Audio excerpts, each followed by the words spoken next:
প্রিয় শিক্ষার্থীবৃন্দ, সবাইকে স্বাগত জানাচ্ছি আজকের এই টিউটোরিয়ালে। আজকের টিউটোরিয়াল নাম্বার হচ্ছে 3। আজকে আমি সিরিজ প্যারালাল সার্কিটের কিছু সলিউশন নিয়ে আলোচনা করব। এটা আমাদের ডিপ্লোমা ইঞ্জিনিয়ারিংয়ের বেসিক ইলেকট্রিসিটি সাবজেক্টের কিছুটা সহায়ক এবং ডুয়েট অ্যাডমিশনের জন্য এটা আমাদের কাজে লাগবে।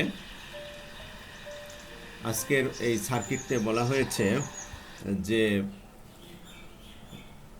মোট রেজিস্ট্যান্স যদি ইকুইভ্যালেন্ট রেজিস্ট্যান্স যদি 50 ওহম হয়, তাহলে আমাদের এই যে এইখানে যে রেজিস্ট্যান্সটা আছে এই রেজিস্ট্যান্সের মান কত হবে এটা নির্ণয় করতে বলছে। তাহলে আমরা প্রথমে এই সার্কিটটাকে সিম্পলিফাই করে নিলাম। সিম্পলিফাই করে নিলে দেখো এই তিনটা আমাদের আছে হচ্ছে প্যারালালে। তো এই তিনটাকে আমি প্যারালালটাকে একটা করে নিলাম সূত্রের সাহায্যে করে নিলে মান বের হলো 4। এখন এইটাকে আমরা দেখো এখানে আছে এই সবগুলো, এইটা এই দুইটা এবং এই 10 সিরিজে আছে। তাহলে আমরা এই সবগুলোকে একবারে ইকুইভ্যালেন্ট সার্কিট বলতে পারি। আর ইকুইভ্যালেন্ট সমান কি হবে, এখানে এই 10 এই আর এই 4 এই সবগুলো আছে সিরিজে, তার সঙ্গে এই 60 আছে হচ্ছে প্যারালালে হওয়ার পরে হবে হচ্ছে 30, এই 30টা হবে সিরিজে। তাহলে আমরা মোট ইকুইভ্যালেন্ট রেজিস্ট্যান্সটা পাবো। সেটা আমরা এখন সূত্রে যদি দেখি, তাহলে এখানে দেখলাম তাই করেছি, এই যে 3টাকে যোগ করেছি সিরিজে, যেহেতু এই 3টা যোগ করলাম। যোগ করার পরে এই যে 60, এই 60টা হচ্ছে এই 60 প্যারালালে, এই যে প্যারালাল করলাম।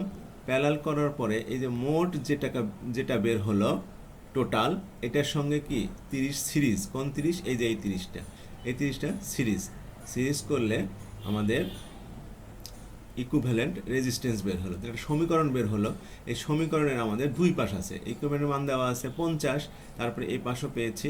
আর এই সমীকরণে একটা অজানা, এটা আমরা সিম্পলিফাই করে ম্যাথমেটিক্যাল টার্মের মাধ্যমে সিম্পলিফাই করলে আমরা এখানকার রেজিস্ট্যান্সের মানটা পাবো। সিম্পলিফাই করলাম। সিম্পলিফাই করার পরে যেহেতু প্যারালে আছে, সেজন্য আমরা সবাই 1/r equal to 1/r1 plus 1/r2 এই সূত্রে ফেললাম। সূত্রে ফেলার পরে সিম্পলিফাই করে দেখো এখানে বের হয়েছে আর এর মান হচ্ছে 16। এইভাবে আমরা এই রেজিস্ট্যান্সের মান নির্ণয় করতে পারি। আরেকটা সার্কিট আছে আমাদের অ্যাডমিশন গাইড থেকে, ডুয়েট অ্যাডমিশন গাইড থেকে। এখানে বলছে যে টোটাল রেজিস্ট্যান্স কত, এই সার্কিটটাতে টোটাল রেজিস্ট্যান্স কত তা নির্ণয় করো। তাহলে আমরা এই সার্কিটটাকে প্রথমে সিম্পলিফাই করি। এটা জটিল সার্কিট আকারে আছে, জটিল আকারে আছে, বোঝা মুশকিল যে কোনটা সিরিজ কোনটা প্যারালাল। সেটাকে আমরা প্রথমে সিম্পলিফাই করি। সিম্পলিফাই করার পরে দেখো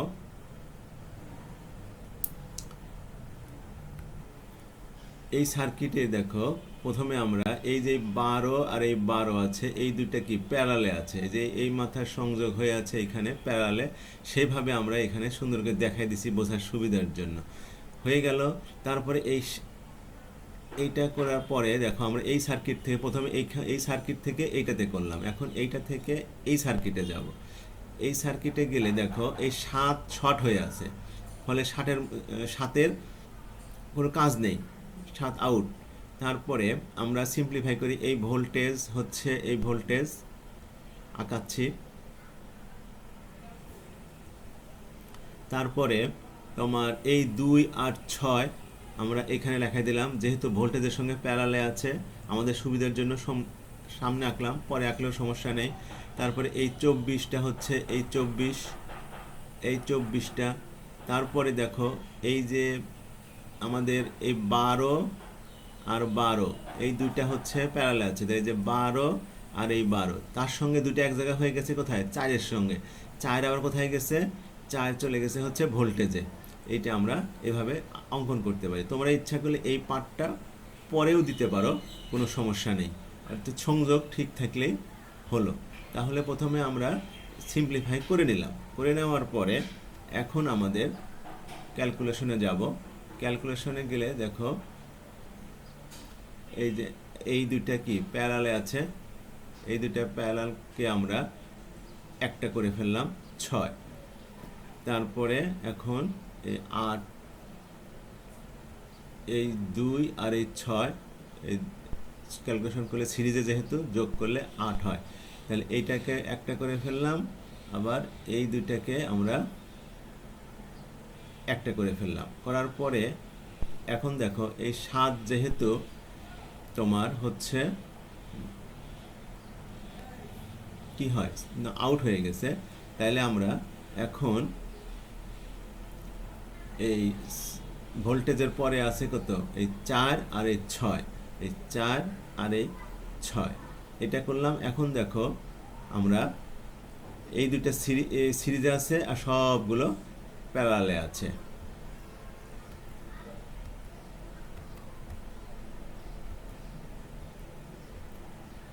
এখন আমরা সরাসরি যেহেতু প্যারালালে আছে এই দুটো সিরিজ করলাম, সিরিজ করে যোগ করে নিলাম।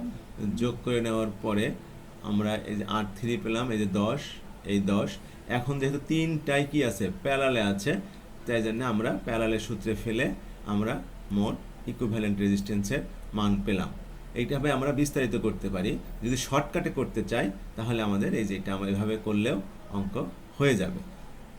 এইভাবে আমরা সমাধান করতে পারবো। এখানে একটা জিনিস দেখো, আমরা এখানে 3টা সার্কিট করলাম, 3টা সার্কিট করেছি, অর্থাৎ এইটাকে আমরা এভাবেও সিম্পলিফাই করতে পারি, এভাবেও সিম্পলিফাই করতে পারি, আবার আমরা এইভাবে অঙ্কটাকেও সিম্পলিফাই করতে পারি। আমরা কয়েক ধরনের ভাবে সিম্পলিফাই করতে পারি, সেটা আমি এখানে দেখিয়েছি। কিন্তু আমি সলভ করেছি এই সার্কিটটাকে নিয়ে, সিম্পলিফাই করা নিয়ে। আশা করি সকলেই বুঝতে পারছো। ধন্যবাদ সবাইকে মনোযোগ দিয়ে দেখার জন্য।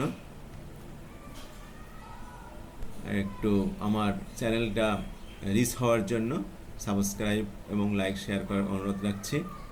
উপস্থাপনায় ছিলাম আমি মোহাম্মদ মোস্তাফিজুর রহমান। পৃথিবীর সকল প্রাণী সুখী হোক।